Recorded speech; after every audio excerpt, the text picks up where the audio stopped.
শীত পড়ে গেছে, খুব ভালো একটা ওয়েদার এখন। আর শীত পড়ে যাওয়া মানে কলকাতা এখন শুধু মেলা মেলা আর মেলা। আমার সবচেয়ে প্রিয় মেলা হচ্ছে বই মেলা। আমি জানি কিন্তু তোমাদেরও বই মেলা ভীষণ প্রিয়।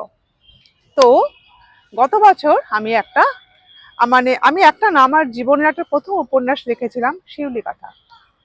তো শিউলি কথা বইমেলাতে প্রকাশ হয়েছিল। তোমরা বন্ধুরা আমাকে এতটা উৎসাহ দিয়েছিলে যেটা আমি কল্পনা করতে পারিনি।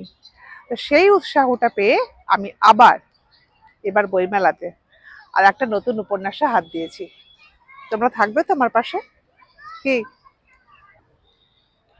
এবারের বইটির বিষয়বস্তু কিন্তু আগের বারের থেকে একদম আলাদা। আমি না চেষ্টা করি সবসময় একটু নতুন নতুন কিছু একটা উপহার দেবার, লেখার মাধ্যমে। তো যেটা হয়েছে সেটা হলো, এই লেখাটাকে কেন্দ্র করে আমি এত ব্যস্ত হয়ে পড়েছি। আমি প্রথমে ক্ষমা চেয়ে নিচ্ছি, আমি কাউকে ঠিক মতো মেসেজের উত্তর দিতে পারছি না, কিছু করতে পারছি না। তাতে বন্ধুরা খুব অসন্তুষ্ট হচ্ছে, আমি জানি। কিন্তু কি করব, আমাদের কিছু করার নেই। কারণ কি, বই জমা দেওয়ার মুহূর্ত চলে এসেছে, এরপরে জমা দিলে আর বই ছাপানো যাবে না।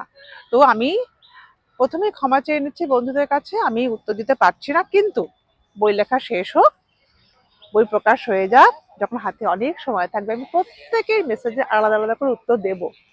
বইয়ের বিষয়বস্তু কিন্তু আমি এখন কিচ্ছু বলবো না। শুধু একটা বলতে পারি, আগের বারের মতো এবারের বইয়ের প্রচ্ছদও কিন্তু প্রলয় গোস্বামী আঁকবে।